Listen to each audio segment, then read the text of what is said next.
Good morning, everyone. Thank you so much for joining us today. I am Ria. I'm an assistant manager at CSIP. And before we get right into the launch, I'll just briefly walk you through what we've planned for you today. So we'll be starting with our center director, Ginny Uppal, setting the context for the How India Gives series and also highlighting the relevance of this third edition in today's social sector landscape. Following which, Krishanu Chakrabarti, Head of Research, he will be presenting the key findings and also briefly discuss the implications for different stakeholder groups. We'll then close with a panel discussion featuring Asha Curran, the CEO of GivingTuesday, Gayatri Nair Lobo, the CEO of Educate Girls, Govind Iyer, who is a partner at SVP International, and Dr. Pamala Wiepking, who is the Stead Family Chair in International Philanthropy at the Lilly School of Family Philanthropy. I really hope that you find this session informative and engaging. And yeah, thank you. With that, Ginny, the floor is yours. Good evening from India, and thank you all for being here for the public launch of the third edition of How India Gives. This is a flagship pan-India study on everyday giving from the Center for Social Impact and Philanthropy at Ashoka University. My name is Ginny Uppal, and I serve as the director for CSIP. A very warm welcome to you all. Now, when we speak about the social sector and private philanthropy in India, the conversation is often dominated by two categories: corporate, CSR, and high net worth, HNI. Those are important, they are visible, but there is another layer of generosity, everyday generosity in India, which is less visible, less formal, and yet deeply embedded in everyday life. The purpose of How India Gives as designed is to better understand that particular segment of giving. There is a bit of a paradox when it comes to our ability to measure this segment. In India, we often talk about the difficulty that where we don't have comprehensive formalized data sets on household giving or giving in general. We often compare ourselves with advanced economies where individual donations are systematically captured, which in turn produces clean, auditable numbers. But because we don't have that degree of consolidated data at scale, it forces us to speak directly to people, which is what How India Gives does. It is a large sample phone survey, and this in turn reveals to us not only, who people are giving to or how much, but also the motivational, the behavioral patterns, which transactional data alone would not yield, and that makes it more useful. I'm going to contrast this for a little bit to the United States, a country we often compare ourselves to. In the United States, the Generosity Commission, which is an independent national initiative to examine trends in giving and civic participation, released in their 2024 report, they noticed a decline in charitable giving or giving. At the same time, the report acknowledged and recognized that it is not so much that giving is declining or disappearing, but that it is shifting. It is shifting from registered nonprofits to giving circles, to mutual aid, from traditional fundraising to online crowdfunding and peer-to-peer giving networks. So it's not so much a decline in giving, but a change in the channel. Now back to How India Gives. This is a longitudinal study, now in its third edition, which means we are building a time series. We're observing patterns, we're identifying shifts, we are also identifying deeper nuances in giving patterns. You're going to hear about some of these nuances today as Krishanu goes through the details. I encourage you to listen to the behavior, the shift in behavior or the behavioral nuances behind the apparent shift in data, especially when it comes to religious organizations versus beggars and the like. Now, this edition of How India Gives estimates that everyday household giving in India is about 540 billion rupees, which is about $6 billion annually.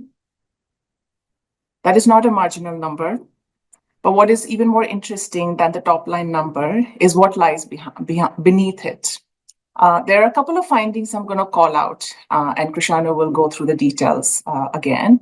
One particular finding is this: only about 15% of this pie, the bigger pie, of everyday giving flows to non-religious organizations, as we call them, roughly translates to nonprofits in the social sector. Imagine if the social sector could unlock even a 2, 3, 5% greater share of everyday giving for the organized sector. It could be a significant source of funding for a good number of nonprofits. The challenge and the interesting opportunity here is not that that we as a social sector need to convince everyday Indians to give or to give more. Giving is already embedded in the cultural and social norms. We see that across age, gender, rural, urban areas that have been covered in this study. It is a pan-India study. The real opportunity for nonprofits and for all of us is to understand the patterns and connect and engage better so that more of this giving translates to the impact space.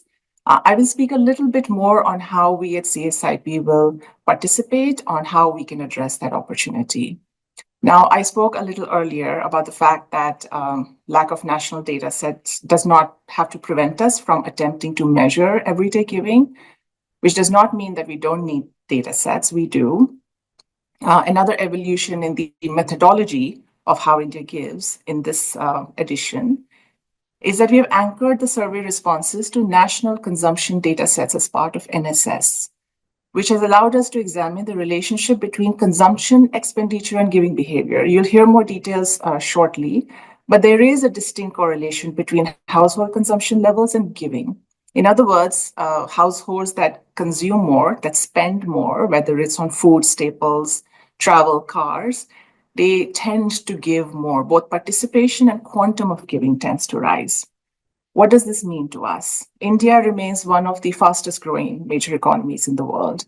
And as consumption, household consumption, a major component of GDP, expands over time, we can expect that this segment of everyday giving can grow alongside it, which means the 540 billion, the bigger pie, could keep growing. And even if the 15% of that comes to the organized sector didn't improve, the overall quantum of the sources of funding into the social sector from this pie, we can expect it to keep growing. Another interesting revelation from this particular study is in how people are prompted to give. How do they find out about giving opportunities? Interestingly, this study reveals that in-person canvassing, that means somebody talking to them about a giving opportunity or a discussion about giving, has the most recall value. The study asks people, what did you give? Who did you give to in the last 3 months? People remember being asked to give more than they remember seeing a digital ad or a campaign. And in this country where digital adoption has expanded significantly in recent years, we talk a lot about digital campaigning. While there is value in that, but it is interesting that in-person engagement still has the highest recall value. My belief right now is this: if social sector conversations continue to center primarily on CSR and large donors, the risk is that we are overlooking a very broad and participatory base that already exists. And I say participatory because How India Gives captures giving across cash, in kind, and volunteering. So this is a very engaged citizenry we're talking about. Data here becomes very essential, which is what How India Gives contributes to. And yet, I acknowledge the data alone is not enough. The real question is, what do we do with this data? How do we translate these insights into strategy, into fundraising approaches? This is why this year we are not stopping with publishing the report. This is part one of this conversation. In partnership with GivingTuesday in India, in the weeks and months to come, we will convene a series of conversations and workshops with nonprofits and translate these findings together into practical engagement and fundraising strategies. The data from How India Gives will be made publicly available right away. And in the weeks and months to come, as we work with organizations, the findings from those engagements will also be shared. And I invite everyone to collectively, as a next step, understand how does giving in India work, and what actions can we take to strengthen it thoughtfully. With that, I thank you once again for joining. I want to express my gratitude to our panelists for taking time out from their schedules from across the world to have this important conversation with all of us. I now hand it over to Krishanu. Thank you very much. Thank you.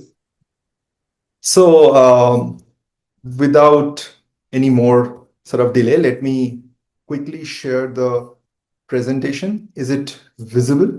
If folks who are on video can give me a heads up. Okay, thank you. So the presentation is like, in a different screen than where I am. So if I look away a little bit, please don't, judge me. Jenny, thank you for setting the context. So I'll take the next roughly 20-25 minutes before we start the panel to introduce the top level results with all of you. And thanks for joining in, such a huge number. There's like more than 200 people and counting. And I'm guessing you are coming from the different parts of the world with different time zones. So really thank you for taking your time out and joining with us here today. So as you can see that, and already Ginny has mentioned, this is our third edition of the report. And we have many interesting findings to share with you. That's one. But also, I think this is the start of a set of conversations that we want to leave all of you with, because it's a big opportunity and it's also a hard problem to solve.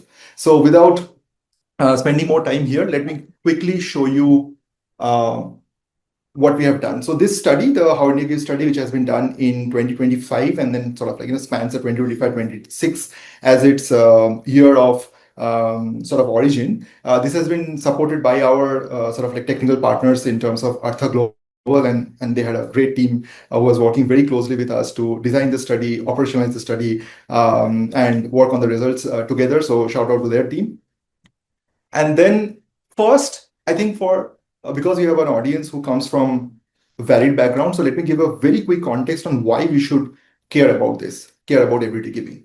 Right. So obviously in India, the wealthy and everyday givers are rising. This is relevant for all the SPOs who are trying to tap into this, but also intermediaries who are trying to open up opportunities to tap into everyday giving as a funding source, but also from funders who are trying to think of how to nudge SPOs and NGOs to diversify their funding funnel to a certain extent.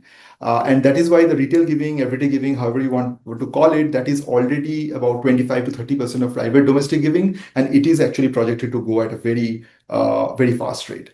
Now, obviously, we all are aware of the international sort of pressures and changing political economic situations, which is resulting in foreign inflow getting shrinked, social spending not really growing as a part of the GDP, and then obviously the UHNI giving is lagging their peers across different countries at this point. So with this context, we also have to understand that in India, it is very, very difficult to go to what I would call as official data sources on taxes and all. One, because it's not available on a basis a very granular or even regulatory sort of aggregation. And a lot of these givings are informal, right? So, we give that, but there's really no account for that small money or small ticket giving that we are doing.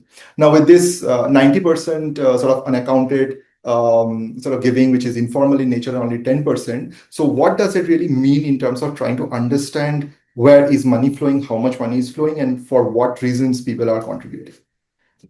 So that also gives us some sense of the number. I think that in different reports over the past few years, we have got this everyday giving, retail giving to be around 340 billion rupees, 370 billion rupees. But saying all of this, I think that what we really lack is a visibility into household giving as an event and as a sort of a complex behavior that plays out in intra-household sort of decision making, which not only impact how you give, but also all the organizations in the social sector who are looking towards that funding. We obviously have limited research. We don't know really about the actors and preferences, and some of the central questions remain unanswered, I would say, even after we have done 3 rounds of How India Gives study, right? So how much do Indians typically give? Who they give to, what drives their, what are the motivations, what drives them to give, and then finally, what channels work the best. And I'm guessing, and I'm making that statement, is that people who ultimately are looking for this retail giving and everyday giving as a viable opportunity to fund into their to tap into as a part of their fundraising journey. So then they need answers to all of these questions. So right now, we'll dive deep into how we have designed the study. I'll talk about some really high-level insights that have come out of the study. And then I'll also leave with certain insights that would be really, really relevant for the NGOs to a certain extent. And then also we'll share of what are the other materials that we are working on or we are already making public. I think there are a few questions already on the on the chat. Please keep them coming. We'll take it on all together or through the Q&A, however you might want to. And I also just like to quickly note that the detailed version of the presentation as a report and the data set on which we have done all the analysis are already public, and it will be made like sort of available to all of you and everyone across the globe just after the event is over. So please stay tuned for that. Okay, let's go ahead. So how did we do this survey? And I think that this is like, really, really interesting from a methodological point of view. So out of like, all of you who are attending, who are really interested in doing what I would call as high quality, impactful research, but, obviously with like, very, very sort of targeted and cost effective way, I think that this is something to consider. And we will create a white paper on like the technicalities of it, and that will be like out in a few months. So our approach was to combine both quantitative and qualitative surveys, and then do a survey that is representative of obviously like of like Indian states, India as a whole, but also a little bit of this rural-urban divide, which we are really concerned about. So we ended up doing about like 7,200 surveys, which are completely online on phone. And I'll come to like what the challenges were and like what does it really mean for the technical decisions that we took. And then obviously there were qualitative interviews for certain groups of people, and I'll also come to what those groups are. We used a random digit dialing method, which is essentially to try to come up with phone numbers, and the technical paper will talk more about this, but this is essentially thinking of randomly creating like phone numbers and then creating that list from which the sample actually has been taken. So it's a directory based approach, but we obviously maintained a balanced representation. The survey was conducted in 11 languages across urban and rural areas in 20 states. It used like what is called a proportional to population size, a PPS sampling, using adult population figures from 2011 census. And obviously, a lot of you must be wondering that if you call up someone, like how do we know about their socioeconomic status? I mean, it is technically possible, but it's like very hard to know, right? So what we did, and this is what Jeannie was also mentioning, what we did was we asked a set of asset indicators, and those asset indicators are the same that the National Sample Survey in India, which is the household consumption and expenditure survey, one of the surveys that the National Sample Survey organization does, they ask. And then we are able to actually track that back and then almost like create a socioeconomic profile of the households that we have interviewed without really asking all the questions. I think it's like a really smart move, and the technical paper will talk more about this. But this is how our survey was actually being able to focus mostly on the giving behaviors, and the social profile is something that we have now pulled back from the household consumption expenditure survey. This is something that we are sort of like trying to also actively encourage everyone to consider, and then more about that obviously in the technical paper. It requires like probably a webinar of its own. Now, if we move to the results a little bit more, but just like sort of all of us understand that what we really did. So the survey responses is something that we conducted. Then that survey data was linked with the National Sample Survey HCA's data from 23-24, which helped us to do what is called a household consumption expenditure. And consumption estimates and household education levels combined is what gives us, and I'll show you as a part of this report, what we call as like different donor archetypes. And the reason for creating or like really focusing on those donor archetypes is to help the ecosystem, what I would call as target your messaging better to unlock everyday giving from this hugely varied population that we have in India. And then obviously the archetype level insights is what we'll leave the report. And then in future conversations with SPOs primarily, we'll dive deeper into these archetypes and try to see that what strategic decisions organizations need to take to unlock funding from these particular groups. What these groups are, stay tuned for that.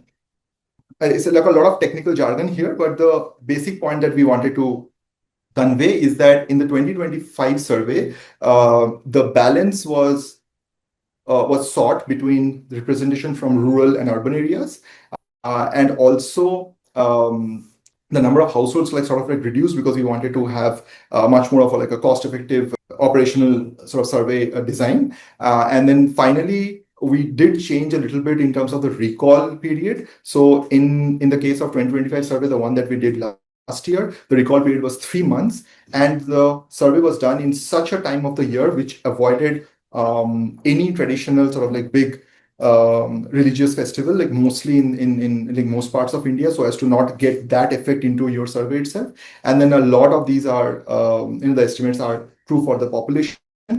And we are hoping that that is like, where the survey actually really plays an important part in the conversation. So what is our key finding?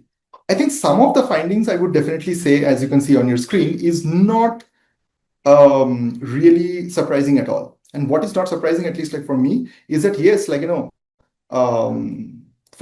of all individual giving is directed towards religious organizations. I mean, India is a deeply, deeply religious country, and that is not really something that at least like surprised me. But what I think is definitely for something for us to keep in mind is that the quantum of giving is actually quite high. So think of a 3-month recall period, and almost 70% of everyone who we surveyed, which is also representative of the broader Indian population, they said that they have engaged in some kind of giving in one way or the other. And that's like a pretty high number, right? So, and when people say that they are giving, and if you sort of ask them that, okay, how have you given in terms of the forms of giving? So then a lot of this giving is actually in kind, and in-kind giving is trumping everything else for an average Indian, for that matter. Obviously, 44% is cash donations, but also 30% of people say that they have volunteered in one way or the other. But just keep in mind that a lot of these are also colored by who the popular recipient of giving are, which is again obviously religious organizations, and there are a lot of opportunities for in-kind donations or volunteering when you engage in directly with religious organizations in India, right? One thing to note is that about 42% of the giving is reported to beggars and destitutes, and obviously a lot of the concentration of where you would encounter beggars and destitutes are also concentrated around religious places, even at a hyperlocal level. So I would say that if you combine the individual giving only to religious organizations and to beggars and destitutes, that will constitute a significant part of the giving pie. And lastly, but this is where a lot of the nuance actually comes into being that about 15% of respondents, they support non-religious organizations. They've reported supporting non-religious organizations, again in a 3-month recall period, through the questions asked and so on and so forth. What that means is that this is where people have identified that this doesn't have any overt religious purposes, but some parts of this might be a little bit of underreporting. So this might be varying from one way or the other. I think that what really struck out for me was to think of how do people know about the opportunity to give, and where in-person canvassing or even sort of your social network that stand out tall compared to anything else. I mean, I would have really considered social media or TV and radio to be like a big part of how you know about these, but that definitely seems to be the case more in sort of urban areas, but not so in rural areas. But what does it mean? What does it pack? I mean, we'll get into the details a little bit later.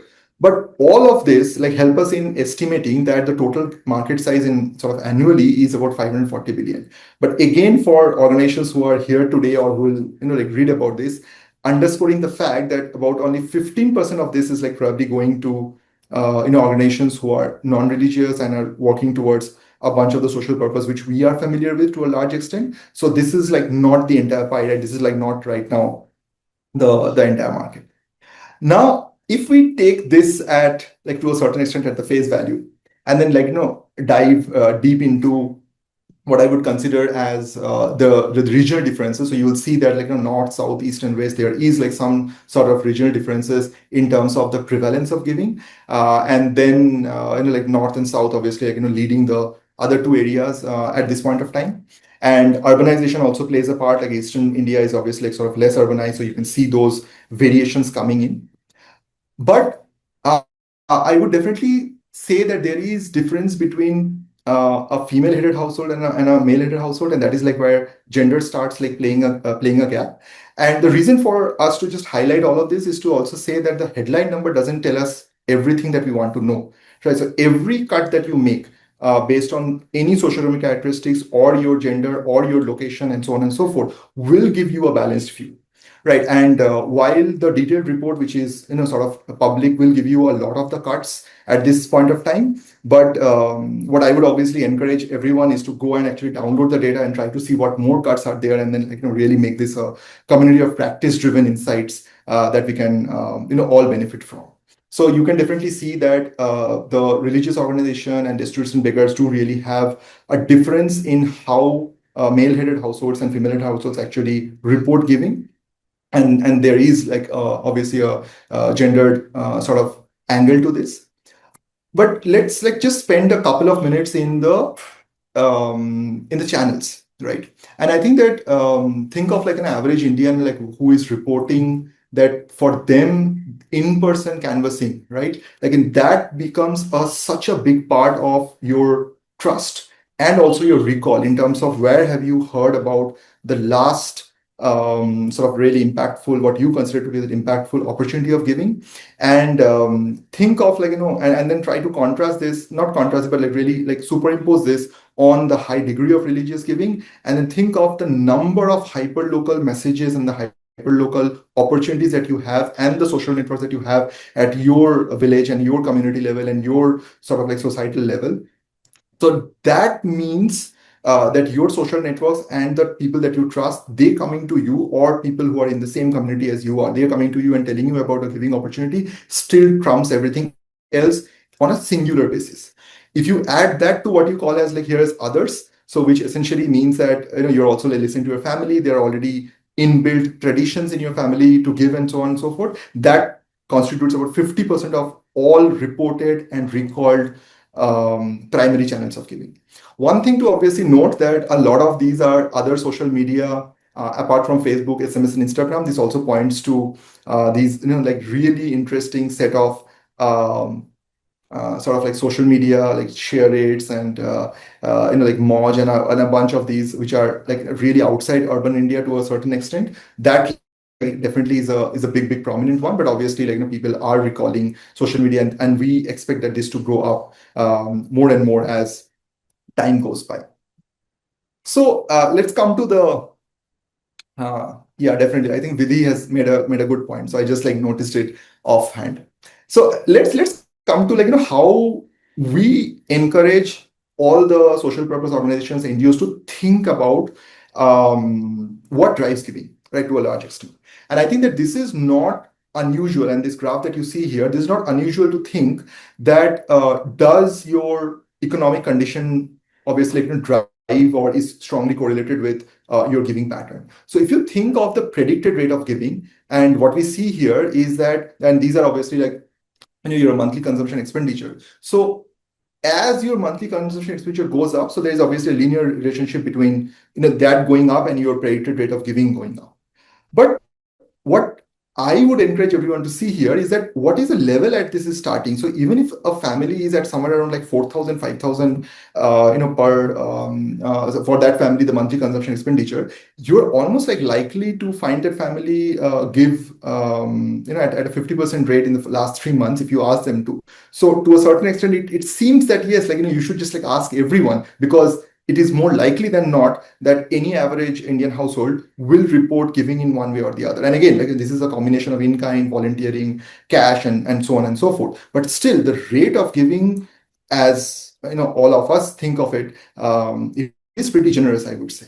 But what is definitely happening, and this is again will probably be not that surprising, but we have now the data to show it, is that till you hit about 8,000, 9,000 as a monthly per capita expenditure, your ticket of giving is sort of really low, right? So, I mean, if I may use the word that what is your cost of customer acquisition and what is your return on investments in trying to go lower than that 9,000 baht? It's probably low, I would say, to a large extent.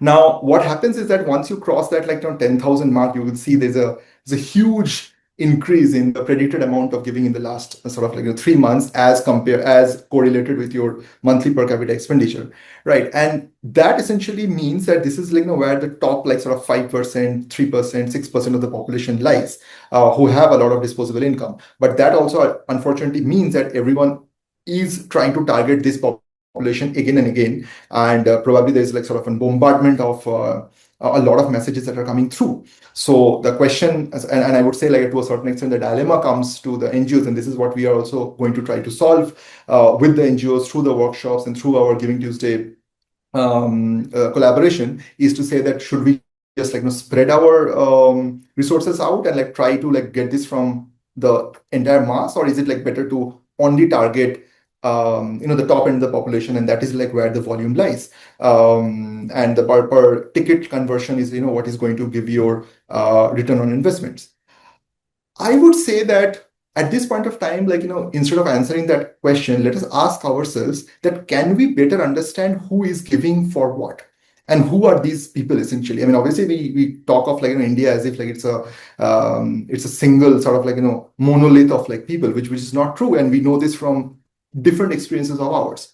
So we did see that your consumption expenditure, if you even take like 8,000 as what I would call as a arbitrary number, below and above 8,000, there is definitely a marked difference in your giving rate, right? As you can see in this graph.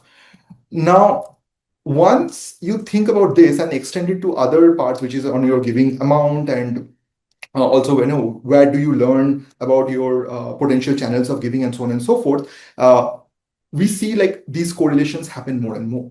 So what we try to do right now, and I'll show you a framework to try to put a structure to classifying the broader Indian population into, to a certain extent, I would call as homogeneous groups for us to think deeper about them. How do this look like? To a certain extent, we try to keep it simple. So if you think of education as also one of the socioeconomic characteristics that is strongly correlated with your rate of giving and your rated amount of giving, and if you also think of your monthly per capita expenditure or monthly consumption expenditure as something that is correlated to your rate of giving and also your different behaviors around giving. So then we took those two dimensions and try to do like a very simple high low low low high high and high low type of a low high type of a grid, and that gave us what I would call as this total market size divided into 4 concrete archetypes. What does that mean? That means that if you think of 55% of the population, what we are calling as grassroots givers, so their consumption is low and their education is low. In terms of practical givers, their consumption is high, but their education is low. So this is like, they have not gone to, like, the head of household have not gone to college. The aspirational givers is 25% of the population, their consumption is low and education is high. And the well-off givers, which we probably, a large part of the population here today on the call are also like probably there, is your consumption is high and your education is high. And then each of them have their like estimated annual market size. But I think what is more important is to see that how they behave and how they are motivated. So think of this as like sort of a tip of iceberg, right? Like what we know about this particular population. So what this population is an archetype we found from our survey. And then because of the NSS data, we are able to say that 55% of the population in India, to a certain extent, is behaving like this, or has these characteristics through which we can identify. And what we think this is important for the NGOs is because when you are targeting, not only the socioeconomic characteristics become important, which is to say that, okay, like, the grassroots givers are more likely to be in rural areas than in urban areas. They are more likely to give in cash, and they have a certain kind of employment pattern in terms of whether they're in self-employment or agriculture employment. Their family size is going to be 4.2, and there is a lot of other data that you can cull out from the national sample survey. But what we know from our qualitative surveys is that their drivers of giving is predominantly mediated by social environment and intrinsic motivation. So that is the commonality that binds them apart from the socioeconomic characteristics. And they are not seeking like really recognition for giving for that matter. But they are thinking of this as like almost like a private moral duty that only God needs to witness. Is this like really different from what we expected? Maybe so, because many members of our team like had different ideas about what this group will behave in, but this is what we are finding. And the reason why I think this is important is because we see these drivers of giving and recognitions of giving being sticky behaviors across practical givers also, who are a little different from from in terms of their social characteristics from the grassroots givers. And that would mean that about, they are mostly in urban areas, less in rural areas. Their average household size changes and so on and so forth. But their drivers of giving are still very intrinsically motivated. They're still personal value driven. Their recognition for giving plays a role, but most of them are like still trying to do anonymous giving. And we see that the social media characteristics changes for aspirational givers, right? The giving numbers change. They are more likely to give than not. They're more in urban areas and more in rural than they are in rural areas. But the stickiness of their drivers of giving in terms of their social conditioning, intrinsic motivation comes up again and again in their behavioral pattern. Now, the question is that are we able to craft the messages such that this group is able to connect with the cause that we are trying to raise money for? However, which I think that probably all of you have now guessed, is that once you get into the high consumption, high education category, which is a lot of the people on this particular call in urban areas, little bit in the rural areas, but 86% of us end up giving in one way or the other. There, the drivers of giving start from intrinsic motivation, social conditioning, but obviously warm glow starts playing a role. So you are now craving more for attention. You are craving more for social recognitions. And some others are obviously saying that, and some people are definitely saying that they are not. But that's how the what we are calling as the donor archetypes that are moving. Right, and there are much more insights in the main report which you will be able to download, and it will take as I said hours and hours to just talk about each of these groups.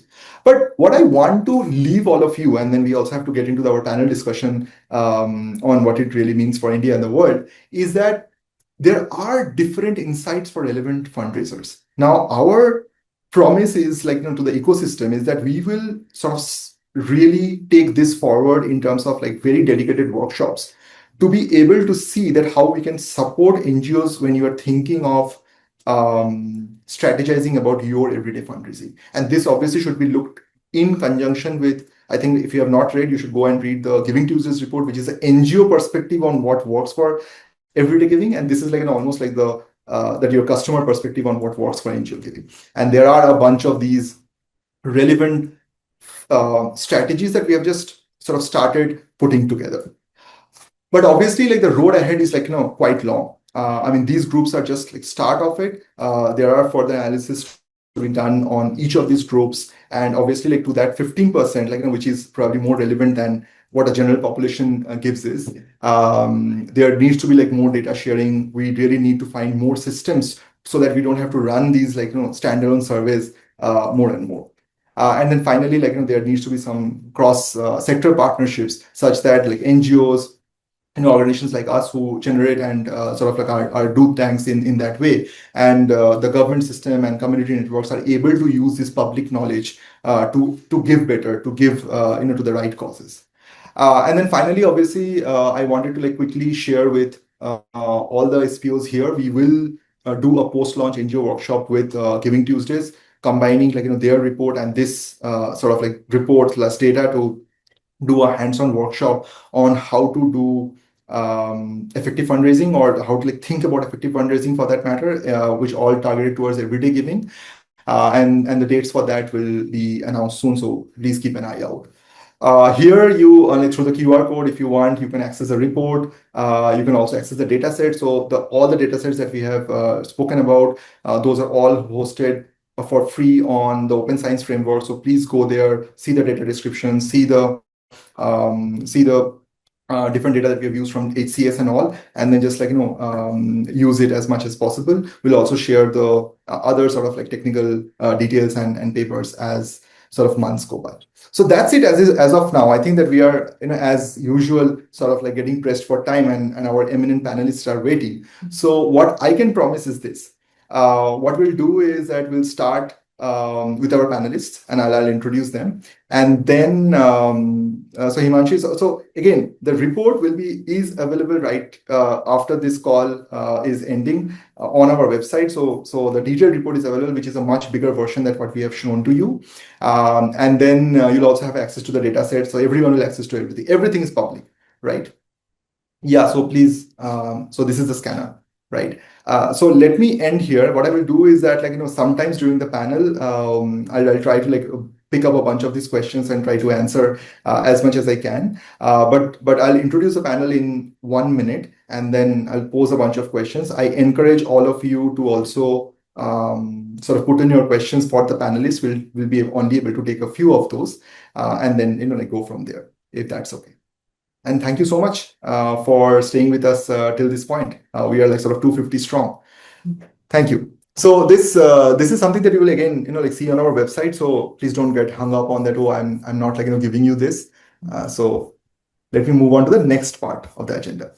Super. Okay. We are here with our panelists, and then I'm really excited to introduce all of you to our eminent panelists. I'll try to make the introduction really crisp, because I think all of our panelists have so the bio that we prepared, and I think we also shared through the registration link, and it talks way quite a lot, and that's quite a bit to for me to go through. So I have and I'll go from the left of my screen downwards. So I have with me Govind Iyer, who is obviously an accomplished business leader, board director, philanthropist, independent director at Infosys, and also chairs the Corporate Social Responsibility Committee, and was a partner at Egan Center and held leadership positions at Procter & Gamble, Coca-Cola, and Heinz. And his philanthropic engagements include serving as a trustee of the Rockefeller Foundation, and is also a founding board member of Social Venture Partners India. And we are definitely hoping to get a bunch of insights in context of this How India Gives report and everyday giving in India from really a funder perspective. And welcome to the panel, Govind. Thank you for joining us. We also have from a different corner of the world, Dr. Pamala Wiepking, who is next on the screen. And she is the Stead Family Chair in International Philanthropy at the Lilly Family School of Philanthropy, and is also a professor at VU Amsterdam. And she is obviously one of the leading scholars on cross-national and interdisciplinary explanations of philanthropy, and is also the co-editor of the Palgrave Handbook of Global Philanthropy, which is something that anyone who's interested in philanthropy, I really recommend you go and read it. And she's also a founding member of the European Research Network on Philanthropy, which is called ERNO. Thank you, Dr. Pamela, for being with us today. Next, I have Gayatri Nair Lobo, which I'm sure a lot of you from India definitely know. So she is right now the Chief Executive Officer of Educate Girls. Educate Girls, I'm sure that all of us really know. And she has about 25 years of experience right now in India's development sector. She's focusing on strategy, operations, and scaling impact. Previously, she was the CEO of A.T. Chandra Foundation and COO at Teach for India. And her primary background is in education, community empowerment, and also in consulting. Thank you, Gayatri, as usual, for being with us at this important event. And finally, we have Asha, who we have really woken up at the real morning, because she's joining us from New York.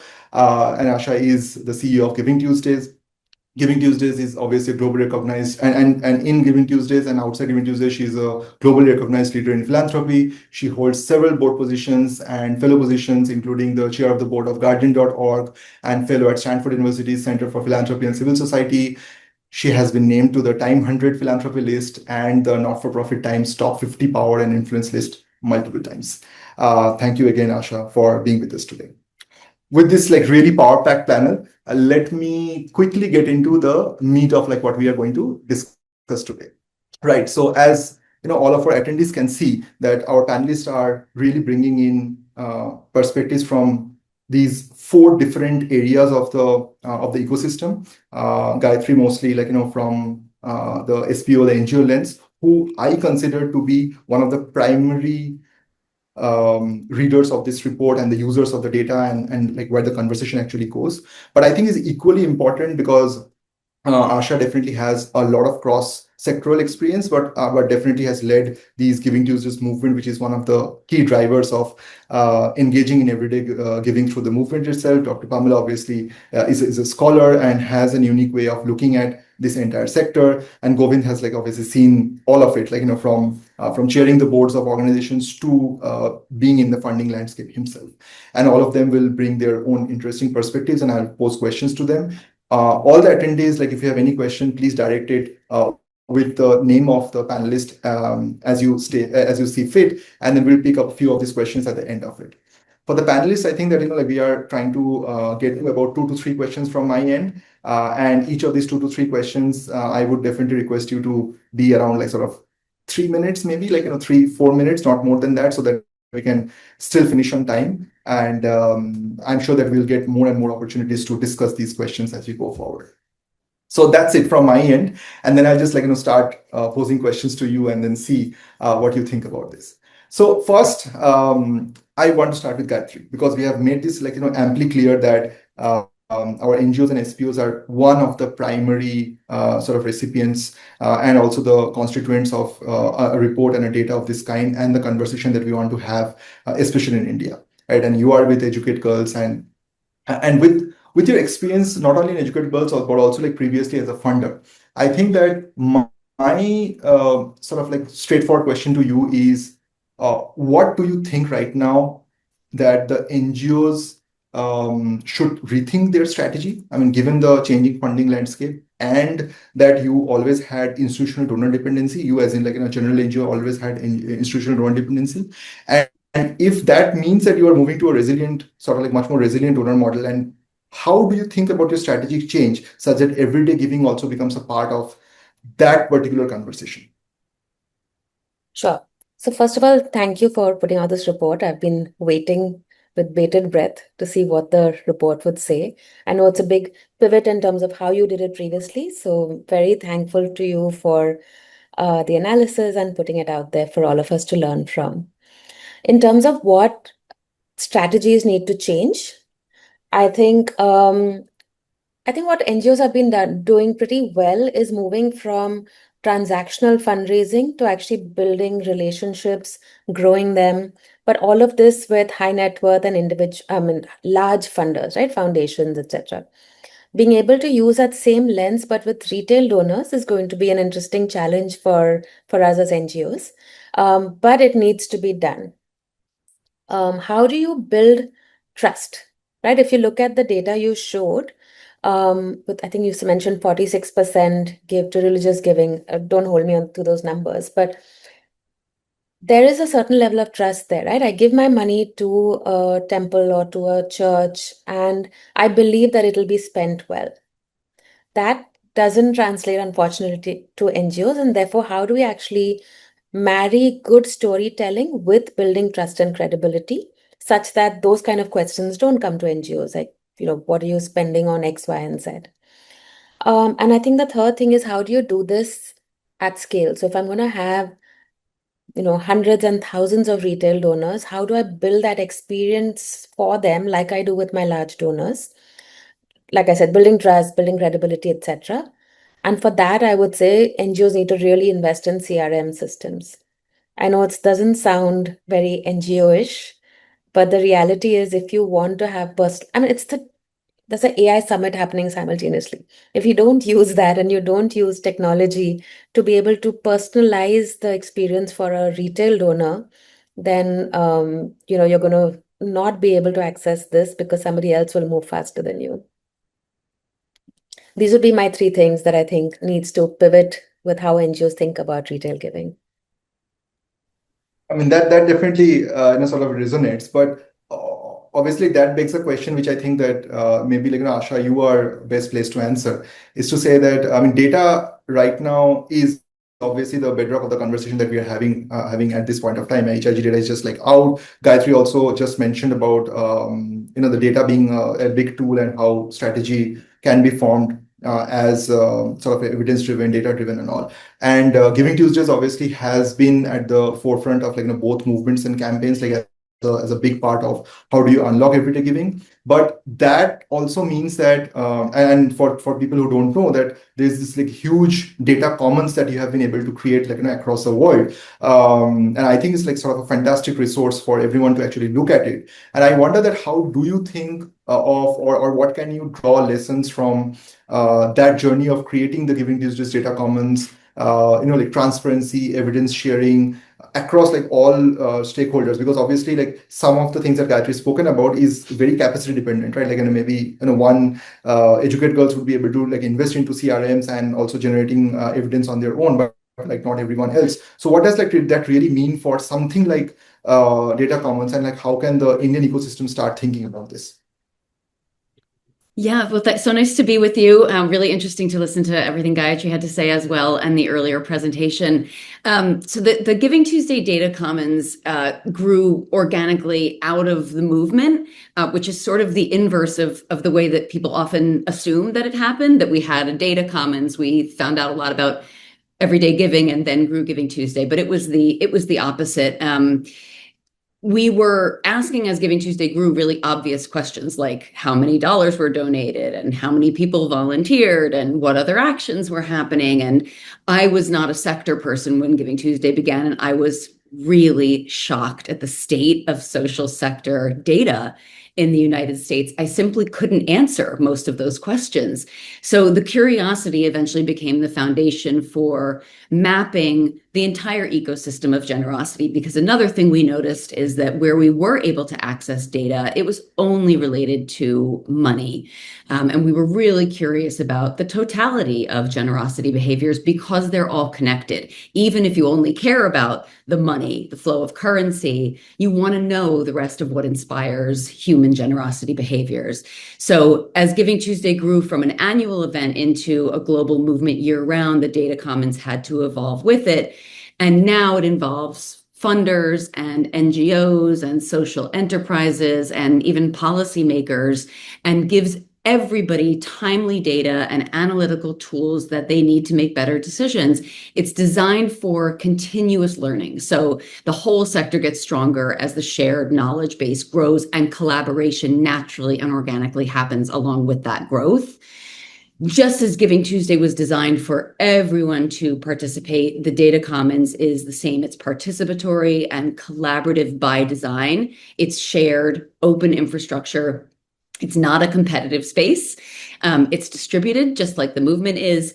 And what surprises people most is that the data commons is not built on sophisticated technology or complex governance. Those are what everyone assumes collaboration requires, but they're often actually what kills real collaboration. The data commons is actually built on 3 principles. And the first one is relationships over technology. That doesn't mean technology is not important, but it means technology is a tool to utilize when relationships naturally head toward a point of collaboration. Very, very pragmatic at the same time as we are idealistic, and what we call garbage in by design, which means we don't wait for perfect data.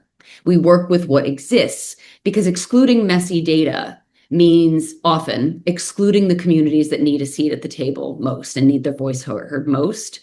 So none of this works unless you're modeling the behavior you're asking of others. We share our data sets, our insights, our analysis without being held to perfection, never for a fee. And when our partners see that contributing gives them something back, that sharing becomes self-reinforcing. So bottom line is that generosity works the same way in data as it does in life. No, that's absolutely fascinating, Asha. And I mean, I regularly look at data commons, and I encourage everyone who is on this platform today to actually look at it and see, where we also take into account, like, how we can actually evolve like India's sort of data ecosystem in that way. But obviously, like, the SPO's strategy is one point, and having something like data commons from an enabler like GivingTuesdays is obviously additional. But I do think that everyone is really interested to understand that how does like institutional funders, or anyways, like in general funders, play a role in this mix. And I will then go to like Govind Iyer for this question, which is to say that if from a funder responsibility, so if you are an institutional funder, or say for example you are a philanthropist, so how in this current context and with the current like sort of evidence that we have, how do you think that the funders and philanthropists will work with SPOs to build their internal capacity to fundraise from everyday givers? Is it like even a consideration right now? Is it like well known? And if yes, then how do you think that can be approached? So thanks, Krishanu, for that question, and thank you all for having me today on the panel. I guess the question really is fundamental to the existence of the social sector in India going forward. And I think over the last 10 years, I must say that there's a greater investment in SPO organizations that have happened. Still a far way off from where it would be. I think Gayatri referred to the word trust early on. And I think trust in the ecosystem is critical, and trust that you want to build an institution. I think for good reasons, possibly in the past, there's always been a belief that the social sector works out of the goodwill of their heart. And they work because they want to do it, their passion. But the question is, they also have to earn a livelihood. They also have to make a purpose for their families. And I think sometimes investing in people, investing in capacity, investing in capability of the teams is seen as a nice to have, but not a must have. And I do believe, Krishna, that needs to change. It has to become a must have.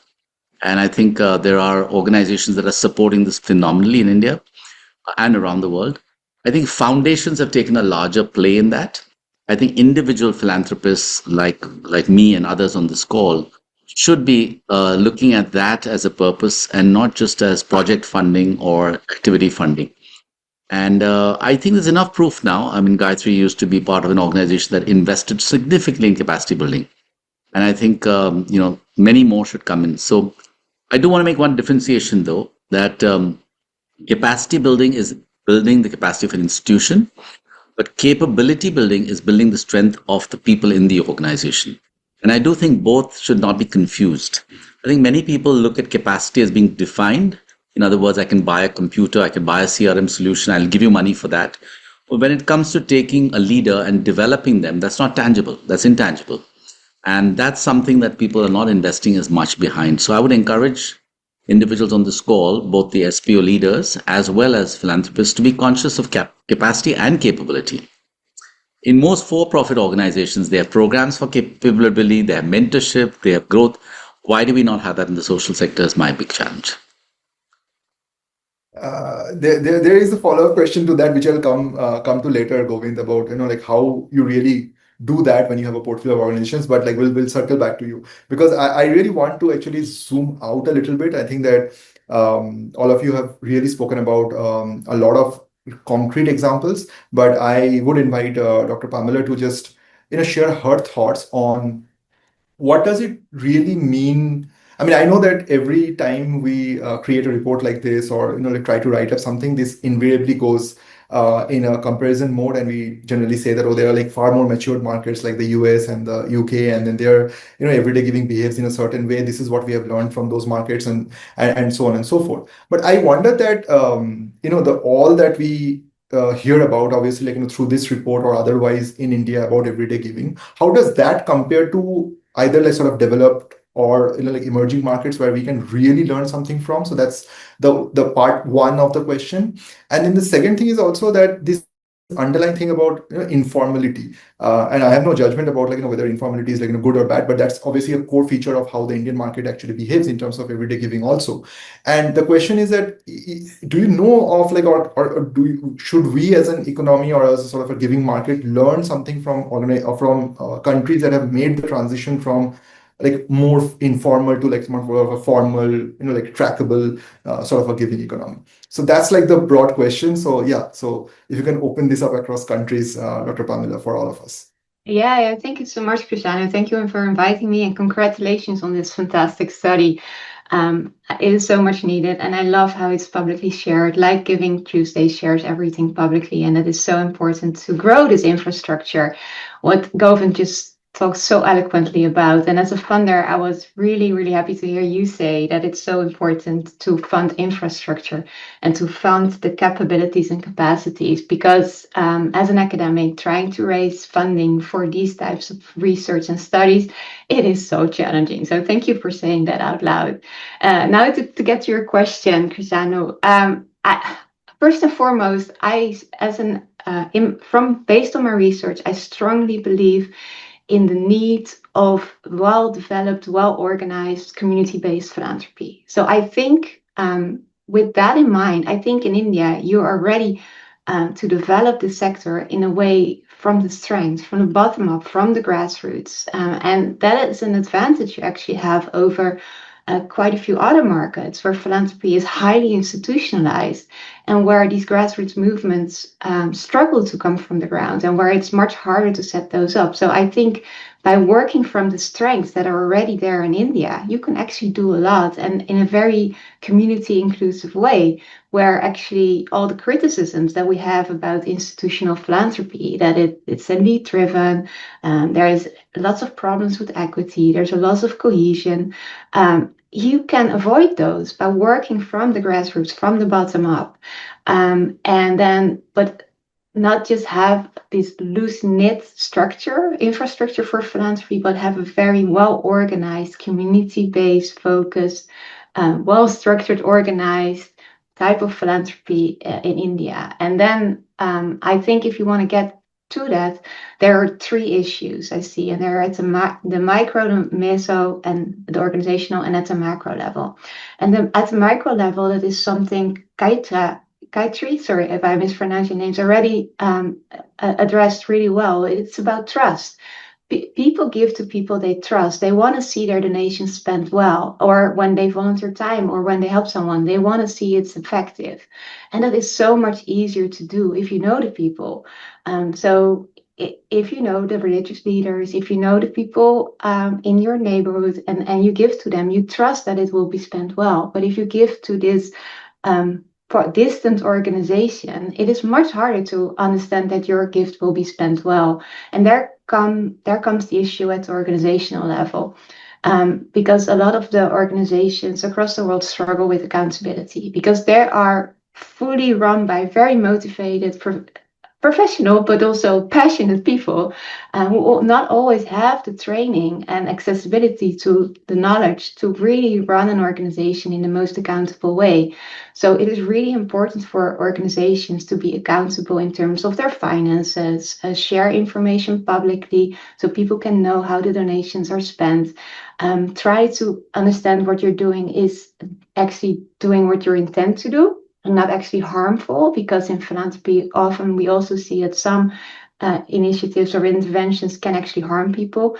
And also, I think donor stewardship is really important here. So as an organization, be accountable to your donors, but also to the communities you work with, downward and upward accountability. And finally, at the macro level, and there's several things, including culture, because if there's norms in a country on how you give, and if that giving norm is to typically give in person, or to people around you, to people on the street who need money, to religious organizations, it is hard to change this cultural norm. There's a way, the way people give, and if you want to change that, you have to try to find other ways to engage people in these pro-social behaviors. And at the macro level, there's also the issue with laws and regulations, of course. And while laws and regulations can be really helpful for nonprofits, for example, if there are guidelines about accountability on how to report, but typically laws and regulations in countries, and we see this in an increasingly fashion, are used by governments to restrict civil society, to change the space where advocacy organizations get less room and service providers get more room, especially those in favor, in line with the government. So there's many issues here, but I think if India can address some of those issues, and especially if it can strengthen its infrastructure even further, as Govind was talking about, I think you are set up really well to create this grassroots-based giving of the local people, local communities, where they're involved in the decision-making on how issues are addressed. Fascinating, Dr. Pamela. As usual, I think that that's a canvas that's now starting making a lot of sense to me. But that again, popped up a question which I want to go back to Asha, because we spoke about the ecosystem so much and an enabling environment and so, and I think Dr. Pamela also focused on that. And if you can just help all of us here to understand, and especially the SPOs here to understand, that from an external point of view, we definitely talked about how the organization needs to increase their capacity and capability. But from an external point of view, from the market point of view, what can we learn as SPOs from the global movements to make generosity more impactful, like GivingTuesday and all? Because I think that is still to a certain extent under-tapped in India. There are obviously the Danutsavs of the world. There are obviously GivingTuesdays, their own giving opportunities. But what would you say how the SPOs now need to start thinking of this as a tool, as a vehicle, as an opportunity to immerse themselves into everyday giving and unlock it through those global movements, and maybe take those global movements much strongly in India. So lay out a picture of how you think. And now that GivingTuesday is also in India, sort of formally registeredly and all, you have your first sort of NGO report. So what will that look like? India is a really interesting case when it comes to everyday giving, and very unique, although there are things that are simply true about everyday giving all over the world, because generosity is a universal human value. It's going to find similar expression in different places. In India, what I hear a lot is that everyday giving, or that giving, is very fragmented. And I would say that another way to frame that is just that it's very pluralistic. And that's what we've learned is the basis for everyday giving and for generous giving. So it's actually a good thing. So India's giving culture flows through platforms, but also through religious institutions and neighborhoods and family networks and festivals and traditions and so much more. And the goal shouldn't be to consolidate it into a single channel, but to connect those streams so that they amplify each other. GivingTuesday has never tried to replace local giving traditions or change those local behaviors. Instead, it gives people a shared moment and a shared language to come together and amplify what their generosity is already looking like. And I think one of the most powerful insights from our movement, and one that resonates strongly with the Udarta report, is that the real asset isn't actually the individual donor, it's the community of donors. So that's very aligned with how we think about how our movement grows around the world. It demonstrates and celebrates the power of community and collective action. And it's a powerful possible answer to what SPOs and orgs often cite as one of their biggest barriers to mobilizing resources, and has come up here several times today, which is the trust issue, the trust deficit. But trust isn't built through reports and impact metrics alone. It's built through belonging. So when people are in genuine community with an organization and its mission, questions of trust tend to answer themselves, even if the organization and the donor don't know each other. Organizations often focus on donor acquisition when the deeper opportunity is relationship building. I think Gayatri mentioned this during her first remarks. So turning one-time givers into champions or ambassadors, I like these words better than donors, who bring their networks with them. And that's how movements grow. So on measurement, one of the most liberating things that we've learned is that you can't and shouldn't try to measure everything in a movement. When communities self-organize around causes they care about, you're witnessing something that resists full quantification. And that's a feature and a good characteristic, but not a flaw. Fascinating. But I think there's a lot of chatter on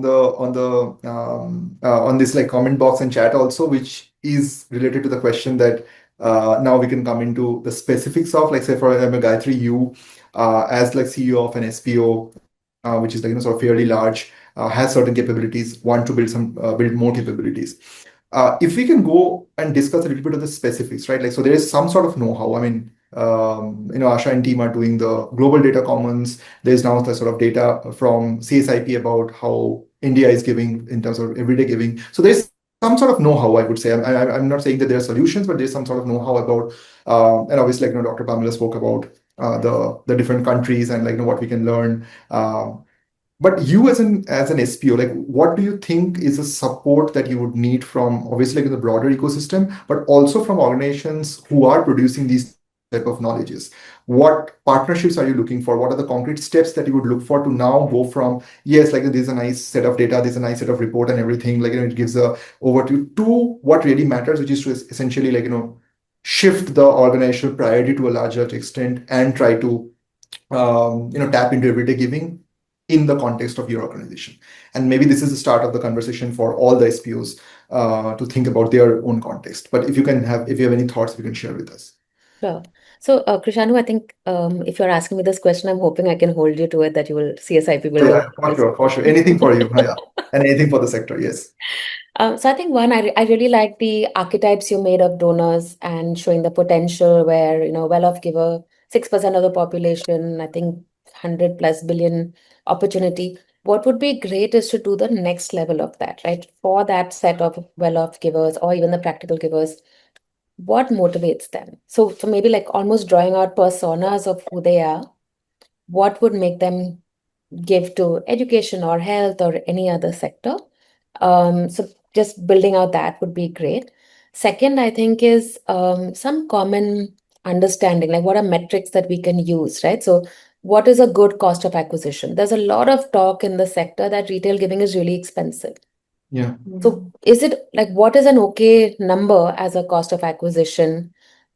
What should I be doing in terms of investments for donor retention? So I don't have to go back each year, but I know that this is a good retention number that I can expect if I do ABCD. And I think the third is like, what is that life cycle value of a retail donor? These are like just top of mind metrics that I think would really help the sector think about retail giving more seriously, and me as a nonprofit leader to actually work with my team and try and develop a real strong retail fundraising strategy. And I think the third thing that I would look at CSIP for, and I think that's come in the comments as well, is actually being a voice for the sector.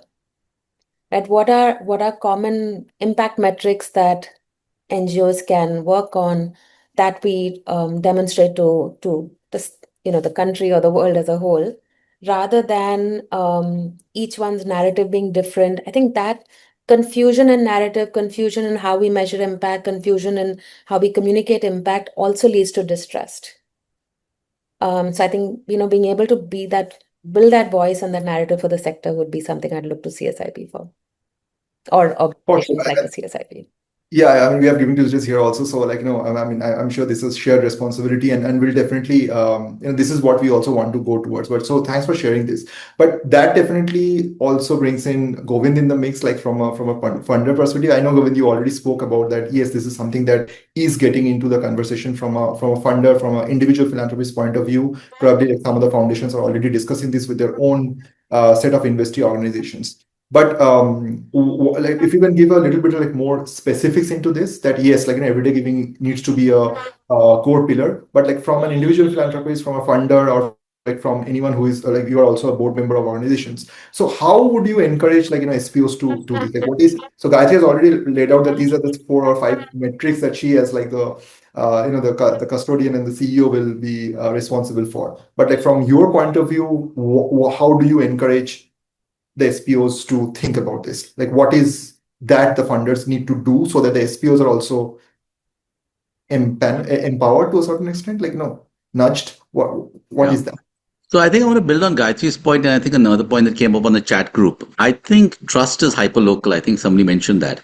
And I think going back to Gayatri's 2 points about cost of acquisition as well as stickiness, I think all three, if it happens locally, tends to be a much like now there's geo targeting you can do through telecom, you can do it through a variety of different ways.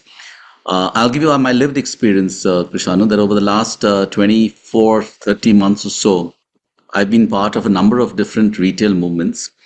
And I'm defining retail. I don't know what your definition of retail is, but my definition of retail is individual. So just to be clear, it's not it's individual philanthropy. And I would say the last last 2 years or so, I've been very surprised at the fact that how local community giving has gone up dramatically for me. We do now retail fundraising events with live SPOs talking about their work in smaller communities, like in smaller cities, whether it's Kolkata, whether it's Delhi, whether it's Ahmedabad, whether it's Bombay. And when we do it in the city and we get the speakers to speak, the giving in the city is very high and it's sticky. So we've moved from not-for-profits that we work with or the SPOs that we work with from looking at measuring now how many of their donors give 1 year, 2 years, 3 years and beyond. And that's an important statistic because I think the more we have 3 years plus donors, the more we know that their work is good, that donors are seeing the value, and the organizations are going back. I think you talked about CRM. I know there's some comments about CRM not being tenable for every NGO, but I will tell you the power of going back to the same donor is very high. And I'll speak from my own experience. I've had the good fortune of working with many SPOs in the country in the last 10 years. And I hate to say it, but I will say it publicly, that less than 20% of them come back to me again. They don't reach out to me again after I've given. And that's part of what Gayatri was trying to say, that we have a systematic approach to go back to your donors. they've just presumed I've given, so they're very happy with my giving. But they can come back to me again, and I might say yes, might say no. So I think, Krishanu, the everyday giving is a function of the individual giving, but also the SPO feeling the need to get individual giving, everyday giving, because I'm not sure that DNA has created into our system. And I know in Bombay, for example, each of the not-for-profits that we work with, at least 35 of them, I tell them to get a lot from their own community. That if I'm in a locality called Dadar, I'll say try and get people from within Dadar, or go to Gulaba and get from within, because people in the local community will come and touch and feel your SPO. They will be more connected than going to a Delhi or a Kolkata and getting it. It will be a one-off. So I think consistently focusing on the local philanthropy effort will probably be the right model. Which also definitely points back to like the strong social networks that we have seen in the data. Also, it's like your a lot of your giving is really hyper local, but also I think like that reminds me that a lot of this hyper local giving is also going to religious organizations, because they themselves are a lot of hyper local. There's almost like a distribution problem that they have already solved. Yeah. Which brings me back to lecture Dr. Pamela, because I think that there is this overwhelming proportion of like giving that is mediated through your religious feelings to a certain extent, or your really notions about when to give and what to give. And I wonder that Dr. Pamela, from your own sort of expertise and sort of research, are there examples of like countries that have actually like successfully, I would say, tapped into the emotions that unlock religious giving, and then have sort of like been able to use that to a certain extent to support like what I would call as like secular causes, like in general, like, which are non-religious causes, let's not call it secular. And is there a bridge like that, or are there like sort of examples that like countries have just sort of amped up their sort of the religious motivation and then been able to unlock this for like greater common good? I know that Indonesia has like probably done something. I don't know if you have any other sort of insights into this. Well, there's a lot of research about religious motivation and giving, and also on religious composition of countries and how that influences giving, both to religious and secular causes. And what you see once a population is highly religious, attends a lot of religious services, that actually spills over to everyone else in the country. So those giving norms become accepted norms for giving for everyone, both religious and non-religious people. There's two ways basically as religious giving works, and one is through conviction. So you have these religious norms about what is important to you and how do you want to contribute to others around you, which are very strong in most religions across the world. But there is also the community aspect, about which we talked a lot already. And in religious giving, the community aspect often leads to requests for volunteering, for helping, for giving, because you're in the community. You go to the religious services and there you receive those requests. So that said, I don't think the solution is to go from the individual donor here and their motivation, but the solution for me lies at the organizational level, the meso level, because I think that those infrastructures around local religious giving are already so strong. So if the secular organizations or the needs that are currently not covered can be represented in a way by these religious organizations, I think you can make a lot of progress on supporting people with needs that currently are not covered by the things those religious organizations are doing. And one concern I have with that strategy is that it may exclude certain people. So will all people be equally served when the giving is done through the religious organizations who may not typically want to serve everyone? And I think that is a concern you can have. But I think collaboration at the organizational level and working towards the needs that are most present in societies to try to solve those with the communities that it is about can really help progress this issue. Super.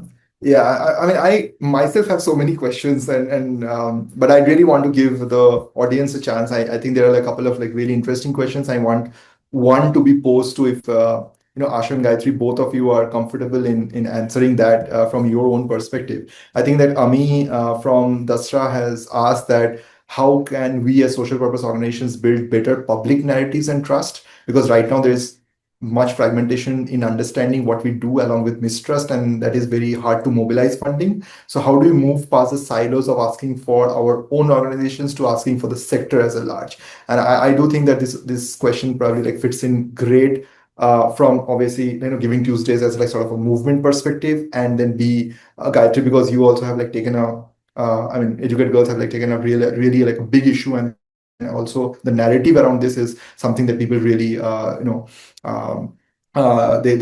resonate with. So Asha, if you can just like sort of any thoughts on that? I mean, it's hard for me to answer this from an India perspective very granularly. It's easier for me to answer it from a US perspective, but I don't think the answer is very different. Our data actually does not indicate a massive problem with trust in the social sector. People lack, especially young people, lack trust in institutions. If the nonprofit sector is one of those institutions, then it's going to suffer from that same problem. But the trust in institution problem is much bigger than just the social sector. In fact, the social sector has a huge benefit, which is that the passion and the mission that we bring to our work. And it's important to remember that trust, again, is tied to belonging.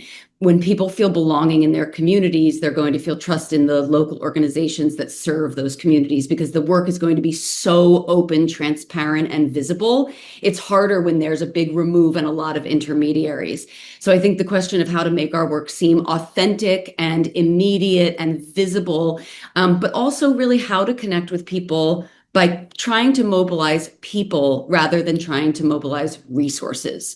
Now, of course, we need the resources. It's not that we're saying that don't ask for money, but sometimes people will engage in a different way first, and then the resources will follow. So having that trust in people, that engagement will lead to the mobilization of the resources that we need. Amazing. Gayatri? Yeah, so I don't know if people are going to like my answer very much. I think with large donors, with foundations, it's a lot easier to talk about the system-wide effort, bringing in other nonprofits also working in the same space. It's much easier to have that dialogue. I think with retail donors, the attention that you have of that donor is so little that you want to put your cause ahead. And it's very difficult there. And I'm being extremely honest about it. It's very difficult there to then say, this way work, there's important work to be done in education, go fund anyone. I am going to talk about myself. No, that definitely makes sense. I think that we got a lot of sort of reality checks today. I mean, both from the data and from all the perspectives that you have shared. I know that I would really like to have this conversation go on for a few hours, but what I want to tell everyone who is on this call as attendees is that this is not the final conversation that we are having about this topic. I would definitely say with all the efforts that everyone on this panel is making globally, locally, I am hoping that this is the start of the set of conversations that moves the sector towards much more of a better informed one, better strategized one, and a better execution wise in terms of opening everyday giving. I really thank all of our panelists like Govind, Pamela, Asha, Gayatri, to take the time out and talk to all of us. I know there's a bunch of questions which are unanswered. We'll take those up. We'll slowly respond to this in writing, in different forums. Please look out for the data which is going to be public like just right now, sometimes in 5 minutes from now, but also from the academic papers that will come out from this data set, the report that is already public, and obviously our set of interactions with the Giving Tuesdays team, which will be again very focused towards SPOs. We will invite a lot of the SPOs here to come and spend time, and then actually get our hands dirty in strategizing however we might help. So that is where we leave it. Again, thank you everyone for joining, and I'll hand this back to Ria to just sort of say the closing remarks and send us off to the next phase of this journey. Thank you.